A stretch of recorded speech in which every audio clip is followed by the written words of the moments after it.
Hello, everyone. Welcome back. I am Christine Dixon of The Ordinary Sacred, and I'm so happy you're here. I just realized that the last video I made, we were doing an exercise called the white room, where the floor and the ceilings and the walls were all white, and you just allow your parts, your subconscious, to give you information and answers about a certain topic.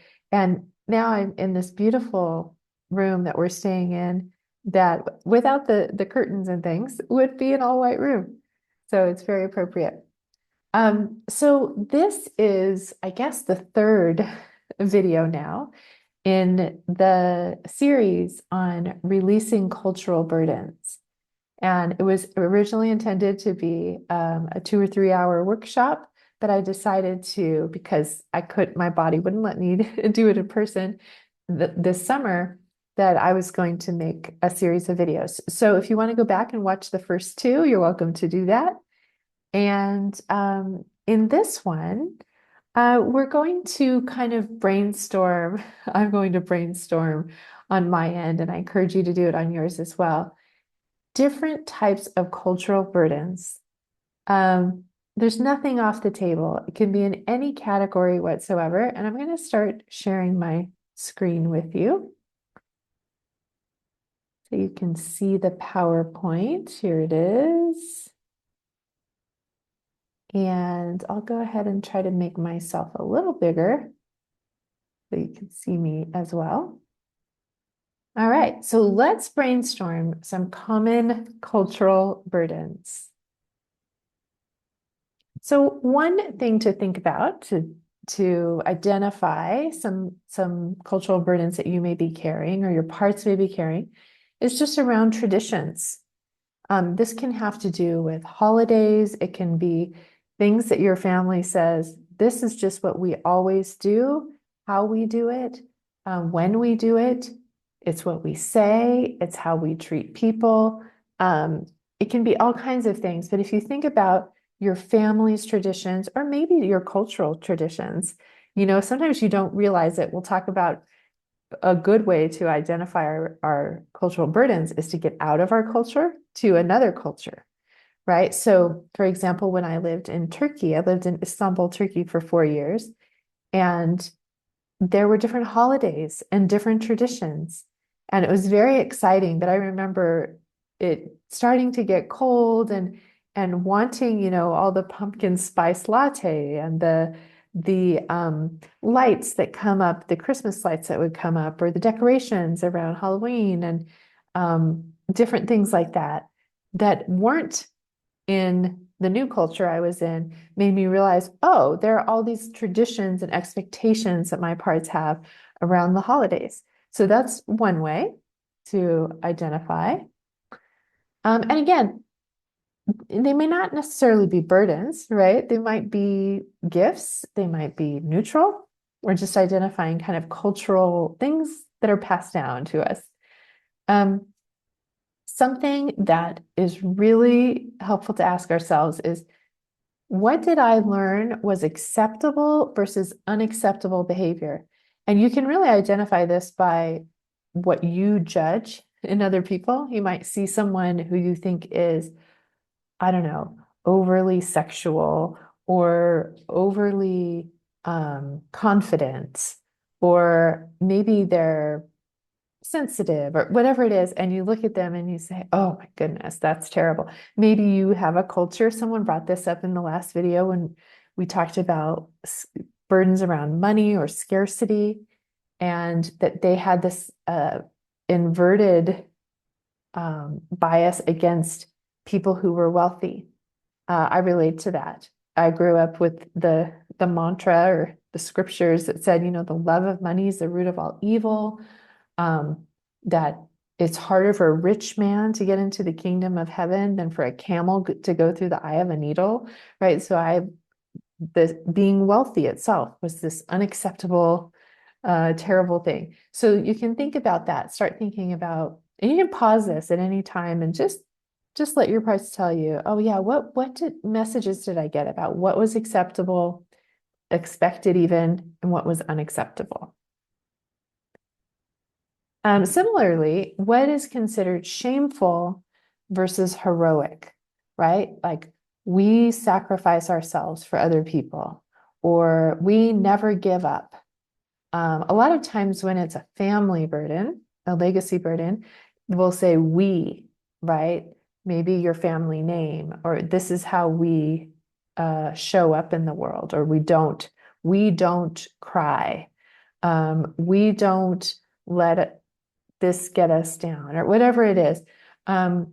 Also, this can be overlapping with legacy burdens, with what your family communicated to you, but it can also be what you saw in the general culture, right? The types of behaviors that are shamed, right? Maybe it was shameful to ask for help, to need anybody, or it was shameful to have a certain political view in your immediate culture, or to use certain words, cuss words. Maybe that was shameful.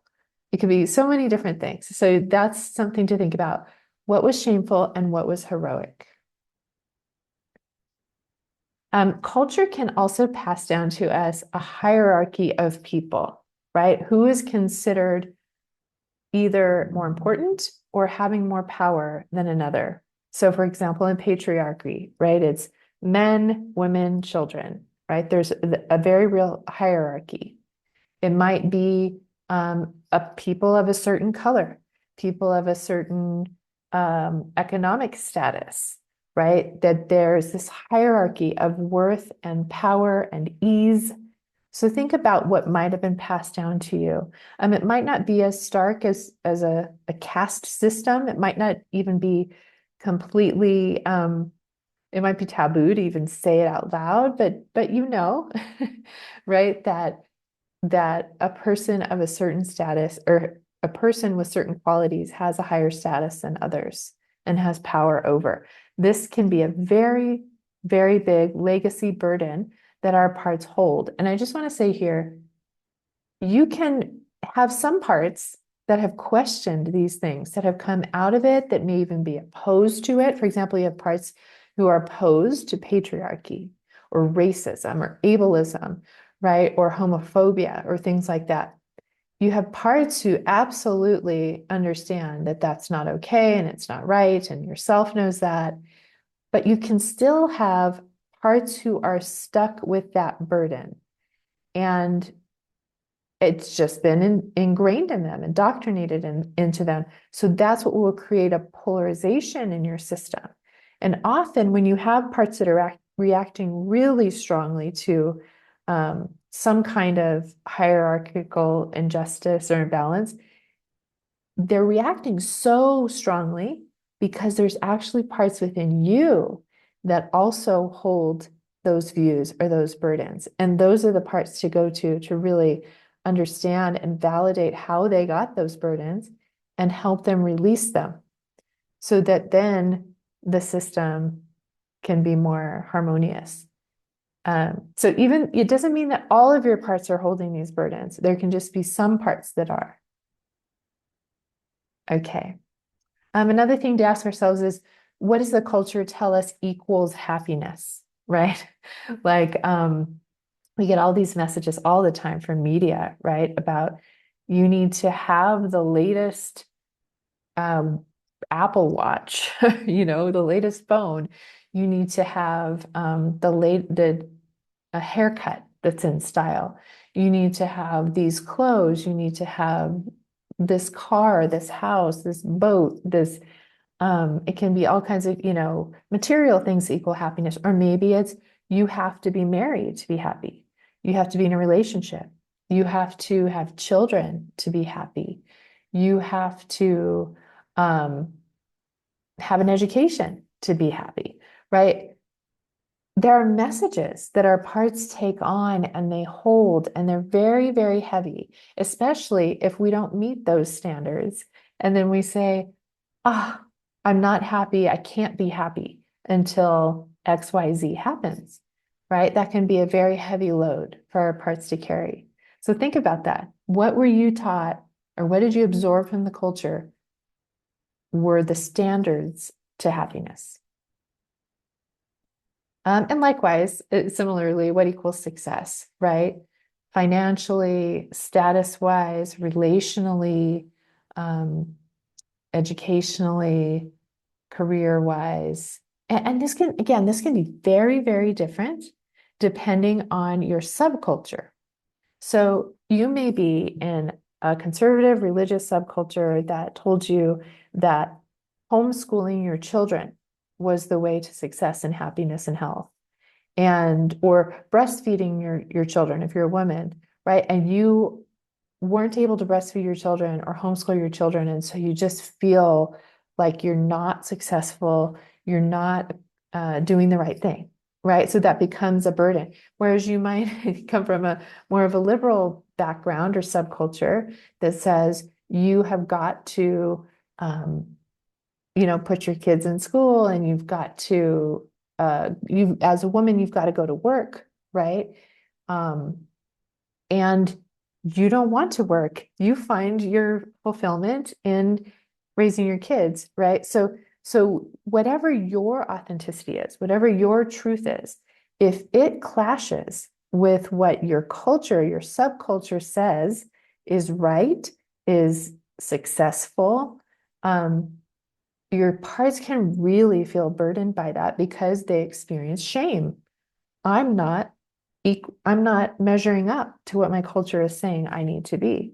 So again, it can be very different depending on what culture or subculture you've been in. Sometimes you can think of just fads, right?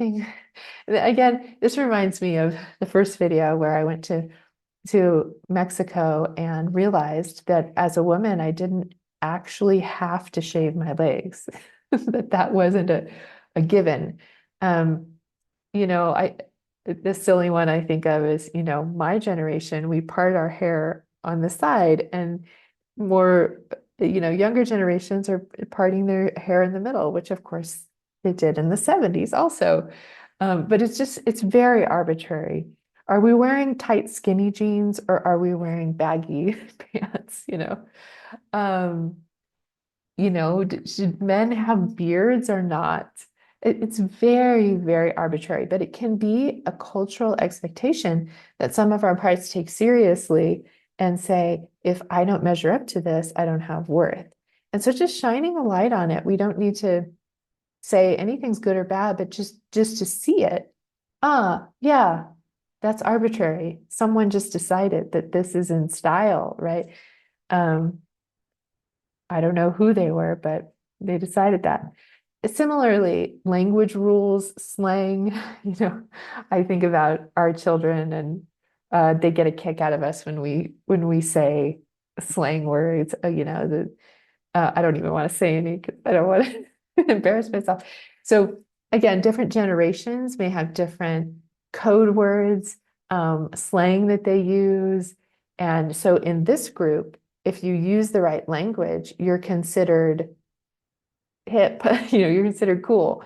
And in this group, if you use that exact same language, that's ridiculous, or you seem uneducated, or so it just depends on what generation you are, what culture you're in. So getting out of this really requires such a stability of self and of knowing who you are, knowing your worth. That's really where these parts gain the resilience to say, this is all arbitrary, right? I can say this or say that. This can also have to do with, like educated language, or maybe I remember Michelle Obama, I think in her book, talking about how she would be in different groups and she knew how to change her language and the style of her speaking to fit the group that she was in. Because if she spoke in, the academic language in her neighborhood, she would be judged and condemned. If she spoke in the language she used in her neighborhood, in her academic environment, she would be shamed and condemned, right? So again, it's just realizing this is very arbitrary, and she could just kind of morph herself to be, and that's a protective part that helped her do that as well. Okay. Gender roles. We've talked a little bit about this, but really think about, for you, what was modeled to you by your parents. Were you in a conservative or religious culture? Were you in a culture that, pushed in the opposite direction?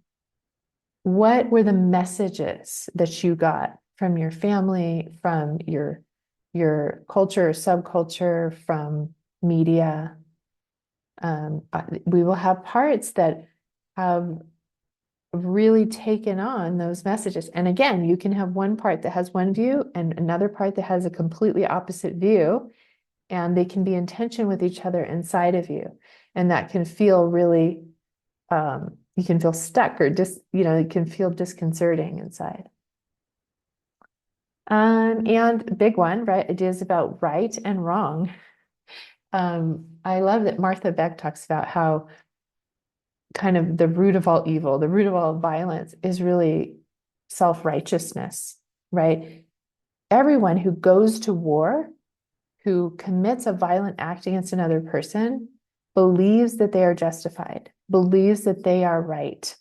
I remember after 9/11 trying to talk to people and saying, because they would just dismiss, they would say, oh, these people who flew planes into buildings and essentially killed themselves in the process, they're just crazy, right?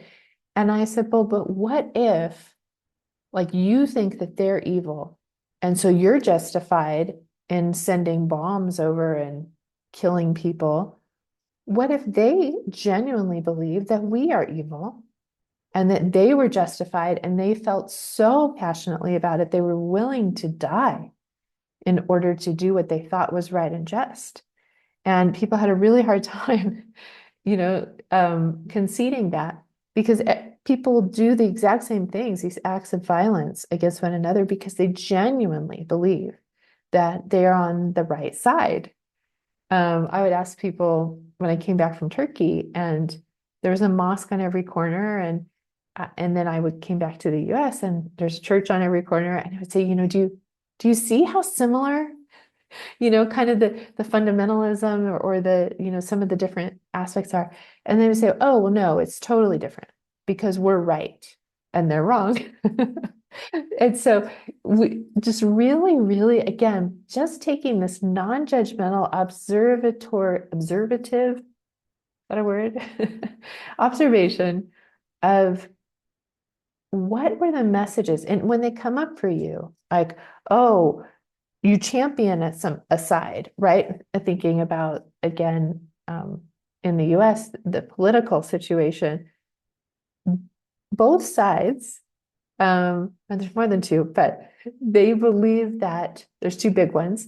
They believe that that they are right and that they are light and the other is dark. The other is stupid and evil. And this side also thinks they are right and light and righteous, and they are stupid and evil. They genuinely do. They all think the same. So whenever you get that sense of righteousness, or they're evil, get really curious about, what it is and how you came to that conclusion. Again, you came to it very honestly. There's no judgment of the position you're taking or that you need to come out of it, but just, again, taking a non-judgmental observation of it. That's interesting. Ooh, okay. Another really big one is God says. When a culture says, God says that this is right and this is wrong, essentially, there is huge power, huge weight to that. So I've worked in my own system. I've worked with many people who have had a lot of religious burdens, and they are deep-seated, deeply rooted, because you can't argue with God, right? I love, we talk about in IFS, we talk about self-like parts, which are parts who have qualities of self, right? They're caretaking, they're nurturing, they're helpful. right? But they're not self because they have a sense of urgency. I have to do this or else they get tired, right? And my husband distinguished at one point self-like parts and God-like parts. Because if you work with someone, or maybe yourself, a part who says, no, this is right, my position is right, so this must be self because God says this is right. It's very hard to argue with that. So that part is like, I'm not burdened. This is truth. God says it, my holy book says it, or my religious leaders say this, and it's been indoctrinated into me. Just a little example of myself when I started to question that was, I remember there was a verse, and I think it was my dad who quoted it on Facebook, and it's one that says, you must put others above yourself. And I remember the moment when I questioned that, and I said, wait, no, I don't agree with that. I don't need to put others above myself. I need to put others equal to myself, because I had had the issue of always putting others above myself and demeaning myself, sacrificing myself, letting others walk all over me, having those fawning, people-pleasing parts. And so what I needed to do was to bring myself up to be equal to other people, not above other people, but equal to other people, that we all have equal worth. So, the verse is always consider others as better than yourself. And I remember writing on my dad's post, I disagree with this. And my brother-in-law saying, wow, Christine, the audacity to disagree with scripture. This is God's word. And he was affirming of me doing that. But yeah, I mean, to question what we've been told God says. And again, I'm not saying to question, you can question all of it, and you might find that some of it is a beautiful gift, and some of it is not in alignment with your worth and authenticity, and it may be a burden and something that needs to be released. So again, just gently questioning these things. Okay, it looks like I'm just going to get through one slide today in this video. These on the right hand side here, I'm just putting some things that maybe they're messaging, right, that we heard in our culture. Like, women should not get angry, right? If a woman is strong and leading, she's a bitch, right? That's kind of cultural air we breathe.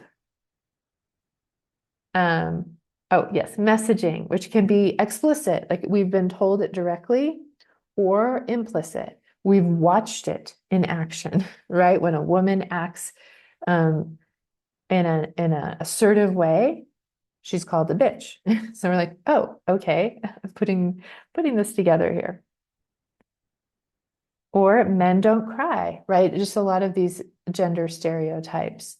And again, it might have been different in your, these are just examples. It might have been different in your culture or subculture or family.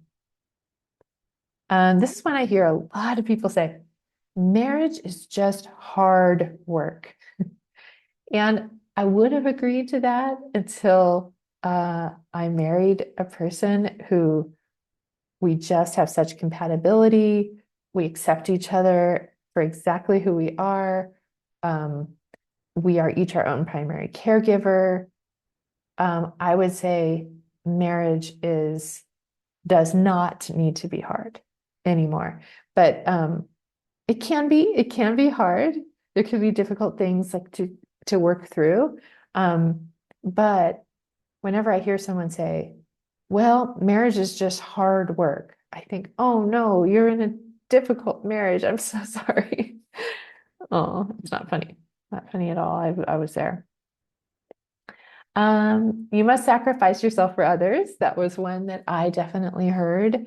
You may have grown up in a subculture that said you gotta hustle and fight and push your way forward, or you're not going to get anything. You need to step on other people, right? You may have heard of different messages. You may have parts that hold each of those that war inside of you. So you can have many different things. Yeah, you must be cutthroat, right? To get ahead. It's kind of opposite. Oh, this is one that I was just brainstorming things that came top of my mind. That illegal drugs are bad and legal drugs are good. So there's a whole culture, subculture that it really sanctions drugs approved by the FDA, let's say, and drugs that are not, that are illegal, are bad. And really, often in their chemical constitutional makeup, they are the same. There can be all kinds of different nuances to this, right? So a lot of these things that are just given to us as a message are not nuanced. It's just black and white, straightforward. This is good. This is bad. And it's an effort to control us. So there's good intention in it usually. Like, oh, well, illegal drugs, you don't know where they came from, and there weren't guidelines on how to manufacture them, so it's dangerous. But then there's also this shaming and demonization of plant medicine or medicines that might help people, but somehow they're evil because they didn't come through this official avenue, right? So again, just one that I observed. This is a big one that I heard, especially in a religious setting, that you cannot trust yourself, you cannot trust your heart. Your heart is deceitful. A lot of mine are verses, right? Quotes. Your heart is deceitful above all things. The flesh is weak, right? You cannot trust your body. That was a really big one. And I know for me personally, coming out of cultural burdens it feels very disillusioning, because sometimes the way I would put it is I was told up was down and down was up, right? I was told I couldn't trust myself. I couldn't trust my body. I couldn't trust my heart. And I've realized, wow, that is the most important thing for me to trust. That is my inner wisdom. That is my body compass. And yet, I could be all kinds of different motives from different people, but ultimately, disconnecting me from my inner wisdom and from my body allowed me to be easily follow authorities and easily be told what to do. I can't trust myself, so I've got to reach outside. Made me a better sheep, a better follower. But that's one that I've had to question. Okay, and this is another one with authoritarian culture, which is punishment and shame are needed to motivate people. This was something I totally took for granted. I remember finally realizing that hitting my children was not a good thing, because but it was just a given. It was just handed to me. You hit your children, you spank your children. There again, a verse that says, spare the rod, spoil the child, right? You're supposed to hit your children, corporal punishment, to get them to go in the straight and narrow because you love them. And I didn't start questioning it until my kids were very little and they were fighting and hitting each other. And then I was supposed to hit them to teach them not to hit each other. And that's when I woke up and I thought, this just doesn't make sense. And then I went through a whole progression of putting them in timeouts and using different kinds of punishment for them, and realizing this is still based in shame and punishment reward and controlling. It's very difficult as parents, I want to say. There's a whole balance between having confidence and having and leading our children, and not harming them, not harming their spirits, their bodies, not crossing boundaries with them, allowing their authenticity, and really getting curious about what are these cultural burdens around parenting that I have been perpetuating. Again, just gently questioning them. For me, the biggest thing that really helped me with this was learning about nonviolent communication. Uh, my parts that were culturally burdened were like, this can't be right. This is so opposite of what I've been taught all my life. But myself, my true essence resonated. It was like, oh my gosh, whoa. Do you mean there's a way to interact and communicate with other people that respects their autonomy and fosters creative problem solving? I was so excited about it. And now I say that our self, our capital S self, naturally speaks nonviolent communication. That is 100% my experience. That's why my self really resonated with it. And then I began experimenting. Because these parts that were so steeped in you must punish and shame your children in order to get them to do what you want, or your subordinates, that's the only way, right? That's the loving thing. So I had to really gradually start experimenting so that they could see that a different way worked. And we'll talk more about unburdening these parts. A big one is no pain, no gain, maybe in sports and in different things. This is another one that my system has really questioned. And now I'm kind of more like, when I have a positive body compass, this is when I go toward, this is when I gain. And when I have an aversion response, now you can have pain. There's a difference between pain and suffering. You can choose to have some pain because you still have a positive body compass toward it. You still want to do this exercise to learn this thing that pushes against your edge and has a little bit of pain in order to grow. So there's always some nuance and truth to these. There's a reason why they've come into our culture, but people take it too far, right? As if it's not painful, then it's not worth it, and you need to push against your boundaries and all of that. Okay, I think this is the last one. Okay, this is another one that was a disillusionment of mine, which was government and police will help and protect you. Now, again, as a person with white skin, growing up in a suburban area, my assumption was the police and the government are there to help and support me. And I even had the illusion that they were there to help and support other people, all people, minorities, all people. I didn't really understand that this wasn't the case for all people until I moved to East LA. And I remember I got a traffic ticket. I got so many parking tickets there that I did not get in other parts, other cities. But I remember going to the court, and there was a family and their kids were with them. And there was a down below, you could see through the window, there was this parking lot full of police cars. And the kids had this visceral reaction where they got down on the ground and were hiding, like the police were the enemy and they needed to hide from them. And these were kids of color. And just seeing their reaction, I realized, oh my goodness, they have a much different relationship to law enforcement, right?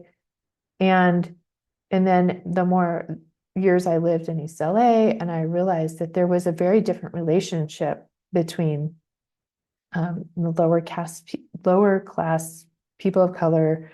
There was a real enmity it wasn't like the law enforcement was protecting them. It was they were controlling them. And I saw a lot of that. So again, often we have experiences that challenge the assumptions and beliefs that we might be cultural burdens for us. And it can create a lot of dissonance at first, right? Because, well, I've always thought this to be true, and now I'm seeing evidence to the contrary. And I'm going to stop sharing here. But that can feel really disconcerting to us, right? Because they say ignorance is bliss, but like sometimes when we're just living in our paradigm and it's working for us, there's no reason. for us to question. But as we start getting out of our bubble, maybe, whether that's reading, interacting with people online from different places and different cultures, living in different places, traveling, we begin to see holes maybe in some of the assumptions. I'll just share one other one. A big one for me was I grew up again in this religious environment that said that divorce was always bad. People who got divorced just didn't, you know, were not committed, were, you know, I guess adulterers, wanting to have sex with lots of people, or they just weren't devoted to their partner. And it wasn't until, for me, I was in an abusive relationship. I stayed in it for 13 years because divorce was not an option. And if I were to divorce, I would be this evil person. And it was this incredibly difficult road to be able to finally leave that relationship. And, and then I entered this divorce care kind of support group and realized, oh, every person in here has very valid reasons for choosing themselves over this toxic relationship, right? They don't have control over the other person. And if the other person is treating them in such a way, or they're treating the other person in such a way that's not honoring to their worth, it's better for two people who are, toxic for each other to separate than to stay. Yes, it's wonderful when you're in a relationship where you are each your own primary caregiver, you're honoring of each other, you are working together, and enjoying each other. That's ideal. But the second best is when two people part who are not being kind to each other. So the worst to me is when people are toxic, or I know that's a judgment, but people are not valuing themselves or each other, and they're required to stay together and harm each other. That is the worst option. And that, again, through experience, that burden had to be dissolved, disillusioned, and the process was painful. And so the beautiful thing is that in IFS, we can really listen to these parts, see how they come by these things honestly, that we have different parts with different opinions, and we can go back to moments and help them, reparent them, redo situations, unload these burdens that they've gotten.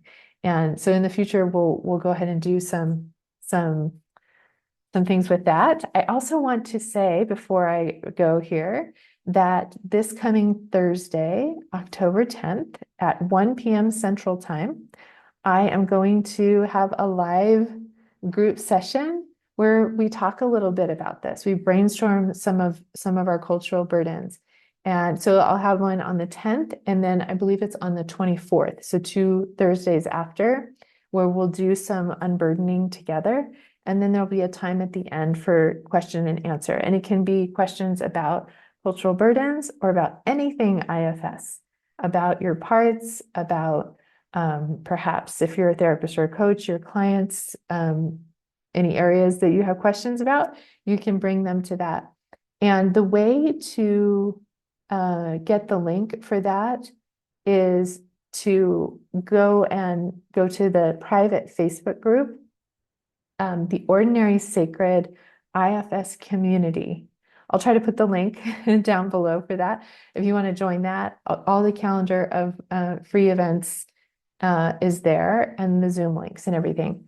And the other way, if you're not on Facebook and you don't want to do that, is to just join my email list, and I'll send out an email with the Zoom link. So you can go to theordinarysacred.com and just choose, check to join my email list, and you should get an email with all the Zoom links. So if you're still listening, if you're still here, thank you. If you'd like to come Thursday, I'd love to have you there live.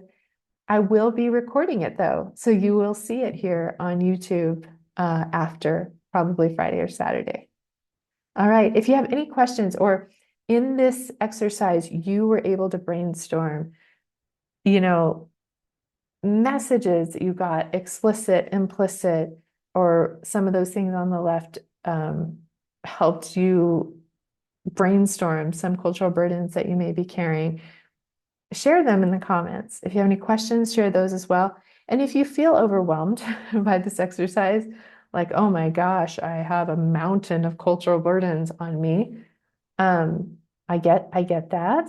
That's often when we're brainstorming parts or burdens, it can feel overwhelming. Just know that you have a lifetime to really work through these, and that you only ever need to focus on whatever's right in front of you right now. So just being aware of these burdens is helpful, and then you'll begin to see them when the part gets burdened and feels anxious or judgmental or shamed and feels distress in your body or your emotions, your nervous system. You can go toward it and say, hey, what is the burden that you're carrying? Can I witness you redo this? Can I help unburden? And we'll talk more about how to do that in the coming weeks. But just giving curiosity and compassion to whatever is alive in you in this moment, that's all you ever need to do. And it's in that relationship that is a lifestyle of healing and harmony. Okay, thank you. Thank you for being with me. And I hope to see some of you on Thursday.